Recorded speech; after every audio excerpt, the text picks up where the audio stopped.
Friedrich Nietzsche nació en Reucken, Sajonia, en 1844. Su filosofía fue una afirmación inmanente de la vida, aun en lo más pequeño e insignificante. Un decirle sí a todo, incluso aquello que nos destruye.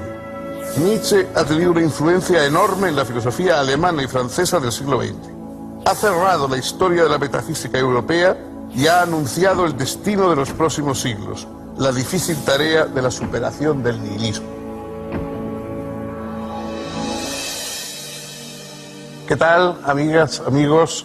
Bienvenidos a este espacio de historia de la filosofía.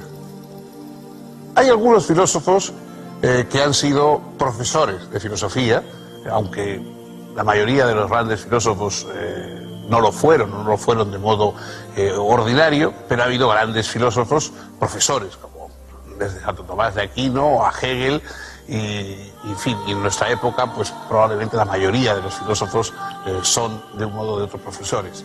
Pero ha habido un tipo de pensador que no ha sido un filósofo académico, que no tiene una obra docente, que se ha dedicado a escribir obras que no son fáciles de leer desde el punto de vista filosófico, que quizás son más fáciles a veces comprender como literarias, como expresiones literarias, etc. Entre ellos, uno de esos pensadores destacados que la academia ha tardado en reconocer como filósofo es Friedrich Nietzsche. Nietzsche se dedicó en primer lugar a la filología. Él estudió filología y fue un joven destacado, discípulo de algunos de los filólogos más importantes de su época, pero cada vez más fue tendiendo a hacer una forma de pensamiento personal que a partir de Grecia, a partir del mundo antiguo, recuperase una serie de expresiones de un ser humano que venciese las cadenas del cristianismo, de la religión, del humanismo positivista del siglo XIX, etc. Nietzsche es un discípulo, por decirlo de algún modo, un seguidor de la obra de Schopenhauer. De Schopenhauer toma esa imagen del cosmos como una voluntad que lucha por desear, por extenderse, que arrolla todo a su paso y que no surge de una razón organizadora, sino más bien de un impulso ciego.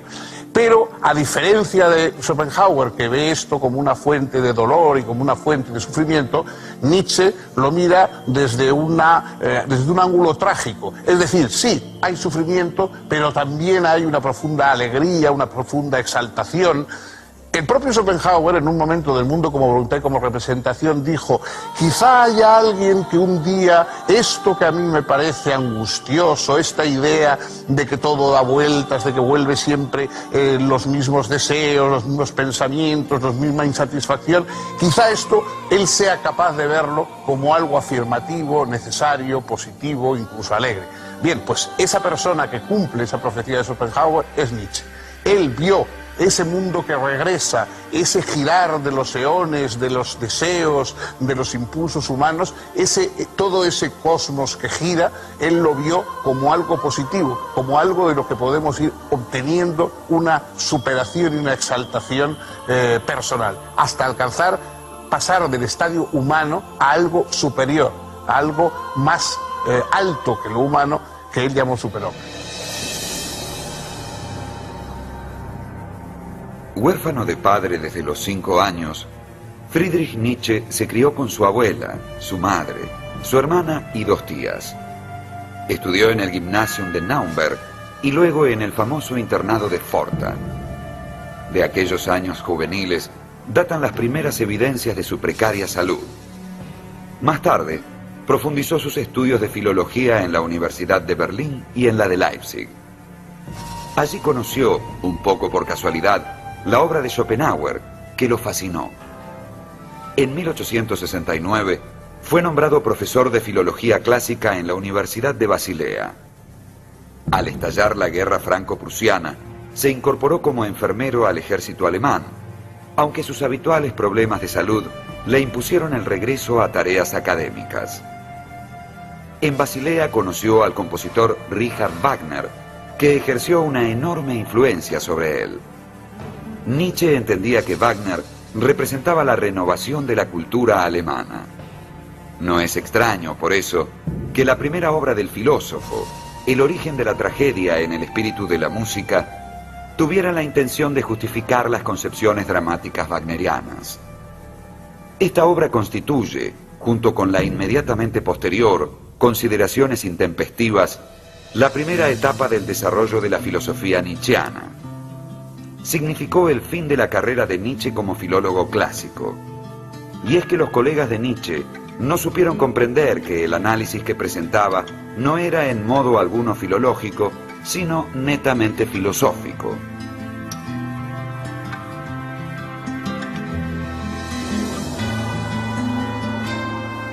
En El origen de la tragedia, Nietzsche presenta la tensión entre un principio apolíneo, que rige las formas, la apariencia, la claridad, y un principio dionisíaco, que expresa el verdadero fondo de la realidad, la exaltación de las pasiones, la embriaguez, la vida misma.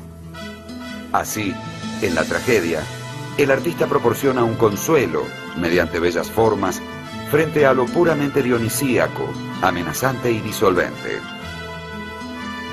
Pero la tragedia entra en crisis en el siglo V a.C., según Nietzsche, en virtud del optimismo racionalista, representado por Sócrates y Eurípides. Entre 1873 y 1876, Nietzsche publicó 4 artículos que luego reunió y publicó bajo el título de Consideraciones intempestivas. Realiza allí una radical crítica de la cultura, la cual resulta tildada de estéril.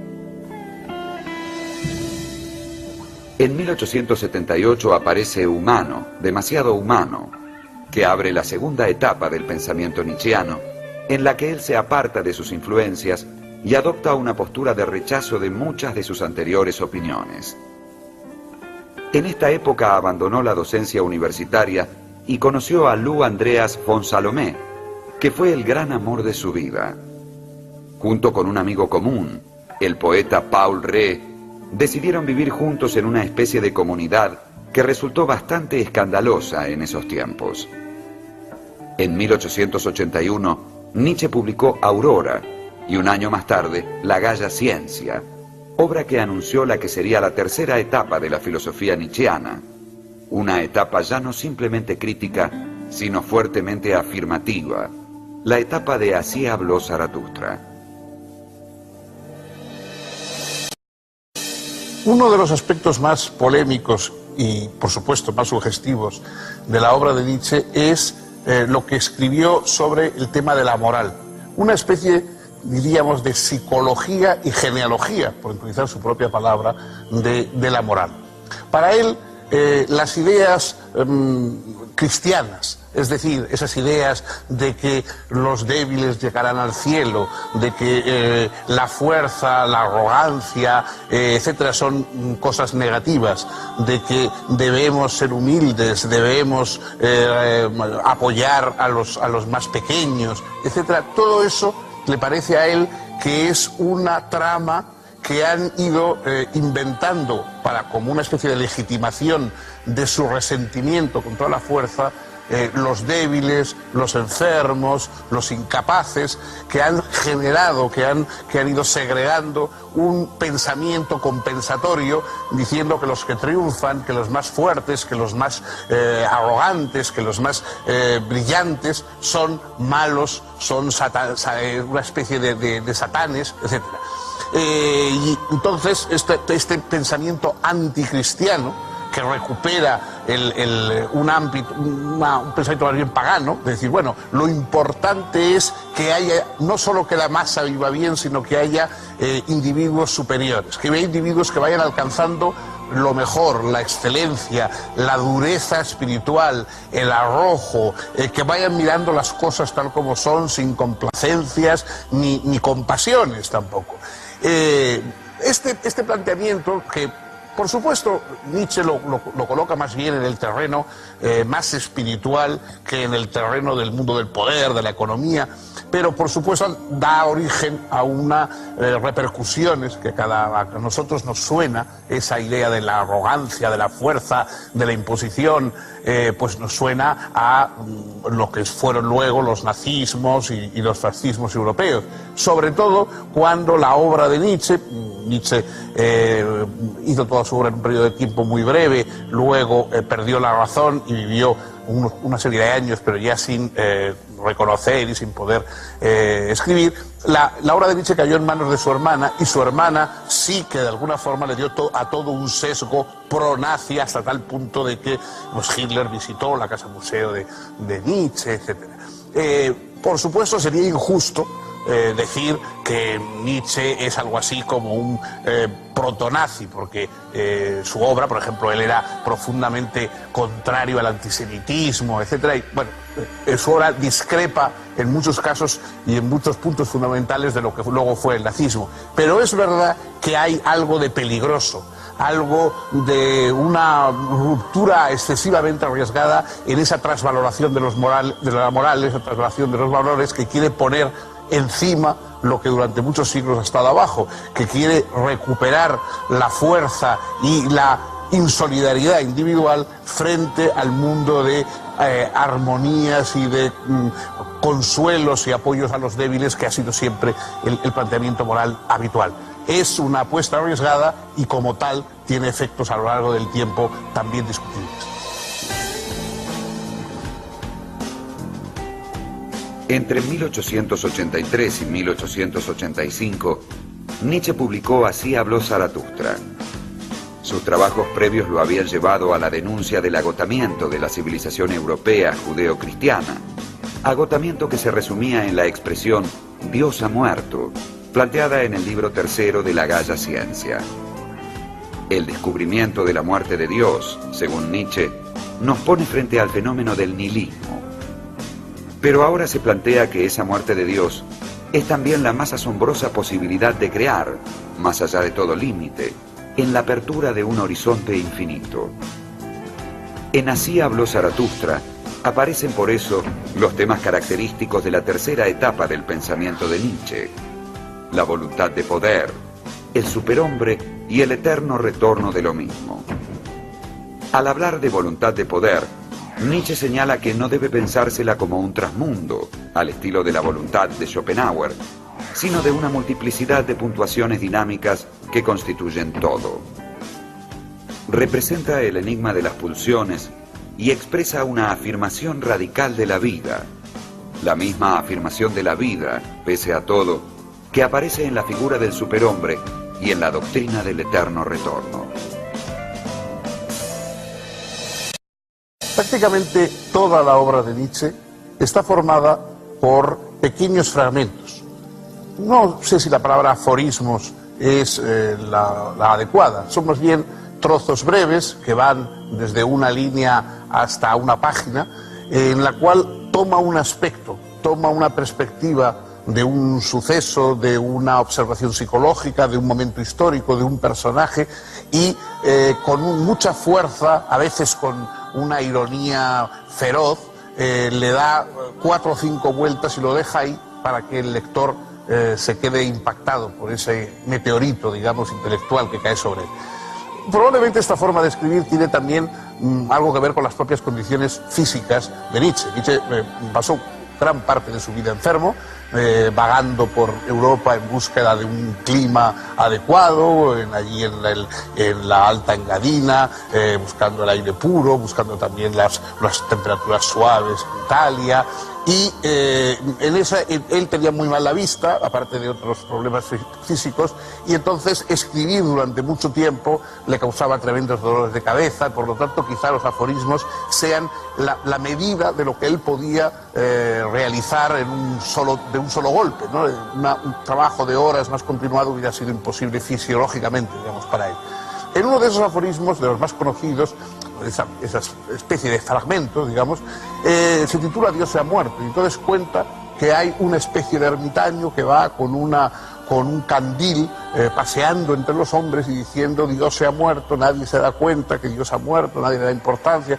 Y bueno, todo el mundo ríe, todo el mundo le pregunta, pero estaba enfermo, pero tal. Bueno, Y sin embargo, dice, al final dice, bueno, Dios ha muerto y ellos no se dan cuenta de que de alguna manera todo ha cambiado, de que ellos también, de que mucho de lo que habían ellos también ha muerto porque ha muerto la divinidad. ¿Qué divinidad es esa que ha muerto?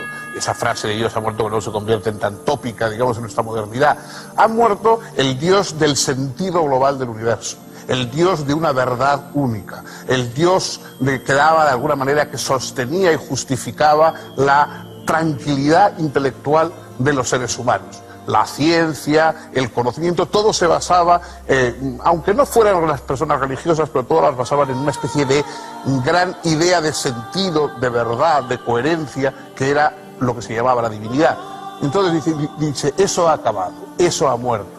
Estamos a las puertas de un siglo XX que él, de alguna manera, previó. Eso se ha hundido y ahora cada ser humano va a tener que sostener por sí mismo el sentido del mundo, el sentido del discurso. Ya no vamos a poder enchufarnos, digamos, a algún gran sentido cósmico, sino que vamos a tener que sostenerlo por nosotros mismos. De ahí la importancia de alcanzar esa especie de madurez superior intelectual que él llamó, con palabra equívoca, superhombre. La cuarta etapa del pensamiento de Nietzsche vuelve al planteo crítico. Comprende más allá del bien y del mal, la genealogía de la moral, el anticristo, el crepúsculo de los ídolos, el caso Wagner y su autobiografía Esse Homo. En 1889 Nietzsche sufrió un colapso, aparentemente debido a una sífilis, y debió ser internado con daño cerebral irreversible y parálisis general progresiva. Luego fue llevado a casa de su madre, donde fue cuidado por ella y por su hermana Elizabeth hasta su muerte en 1900.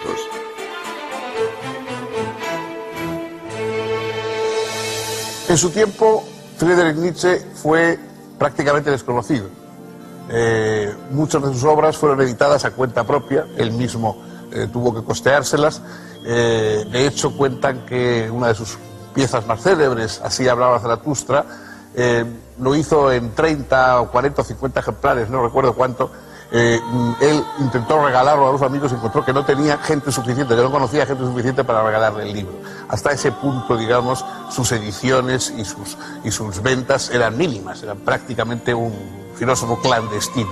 Sin embargo, ya en los últimos años, cuando él aún vivía pero estaba sumido en la locura y retirado, ya empezó a crecer su prestigio.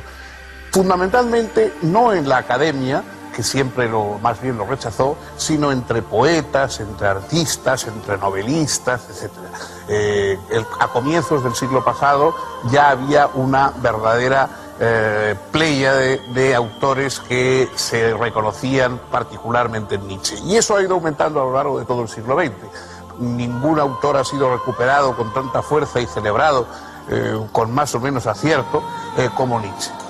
Sobre todo su propia doctrina de la verdad, esa doctrina que de alguna manera acaba con la verdad con mayúscula y dice que no, en el mundo no hay hechos en el sentido veritativo del término, sino interpretaciones, que por lo tanto la verdad es algo que viene desde la perspectiva que cada cual utiliza y que es nuestro ángulo de perspectiva y nuestra capacidad de sostenernos. Esa idea es lo que va a convertir en verdad una perspectiva u otra. Bueno, esa teoría perspectivista de la verdad, exagerada yo creo y llevada, digamos, a unas consecuencias a mí me parece que inadmisibles, es el legado de Nietzsche a la posmodernidad. Toda la posmodernidad surge de ese planteamiento nietzscheano.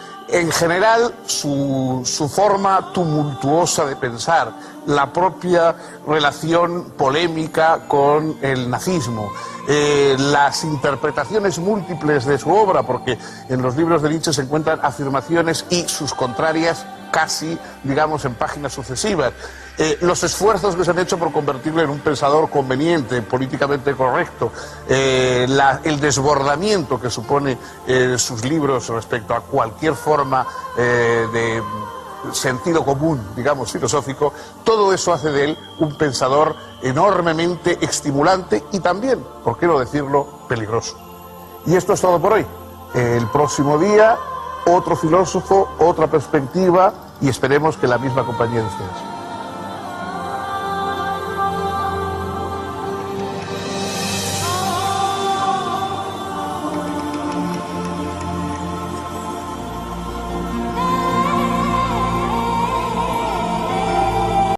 la difícil tarea de la superación del nihilismo. ¿Qué tal, amigas, amigos? Bienvenidos a este espacio de historia de la filosofía. Hay algunos filósofos que han sido profesores de filosofía, aunque la mayoría de los grandes filósofos no lo fueron de modo ordinario, pero ha habido grandes filósofos profesores, como desde Santo Tomás de Aquino a Hegel, y en fin, y en nuestra época pues probablemente la mayoría de los filósofos son de un modo o de otro profesores. Pero ha habido un tipo de pensador que no ha sido un filósofo.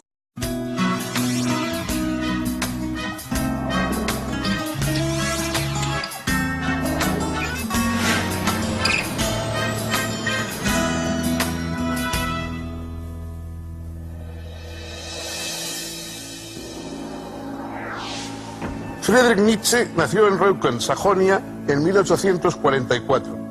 Su filosofía fue una afirmación inmanente de la vida, aun en lo más pequeño e insignificante.